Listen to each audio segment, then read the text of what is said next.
I had just picked up my daughter from school. Then we stepped into the elevator, but suddenly my daughter noticed something wasn't right. She asked, "It's not even raining outside. Why is that man carrying an umbrella?" I quickly told her to be quiet. Once the elevator reached our floor, I hurried my daughter out of the elevator, but as I was about to input the door code, I noticed that strange man was watching us, so I stood in front of the keypad, blocking it with my body. Then I purposely stayed still and didn't enter the code. At that moment, the daughter blurted out the password. I quickly covered her mouth. Thankfully, by the time I looked back, the elevator door had already closed. Once we got inside, I immediately changed the door code, and it was this action that saved my 2 kids, because soon after, the house intercom suddenly rang. The property management asked me to pick up a package from the security office. At first, I didn't think much of it, so I told the kids not to open the door. Then, I went alone to the security office, but when I opened the package, I was shocked to find it was an empty box. Before I could figure out what was going on, my daughter called, saying the pizza I ordered had arrived. She asked if she should open the door, but I clearly remembered ordering the pizza on my phone just before heading downstairs. How could it have arrived so quickly?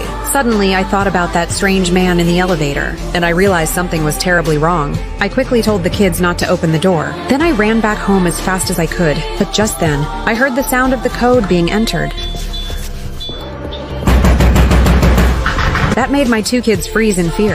Luckily, by the time I reached the building's entrance, I saw the elevator had been stuck on the 8th floor. That's when I realized the man had jammed the elevator with a flyer. After hitting the button for a while and the elevator not coming, I had no choice but to take the stairs. I kept telling the kids over the phone not to open the door, but in my panic, I slipped and fell, breaking my phone in 2. At the same time, there was complete silence at the front door to check if anyone was outside. My son slowly went to the peephole, but just then, the sound terrified both kids. Fortunately, by then I had reached the 8th floor. When I opened the door and saw my kids safe inside, I finally breathed a sigh of relief. But just as I was about to close the door, that strange man rushed in from the hallway.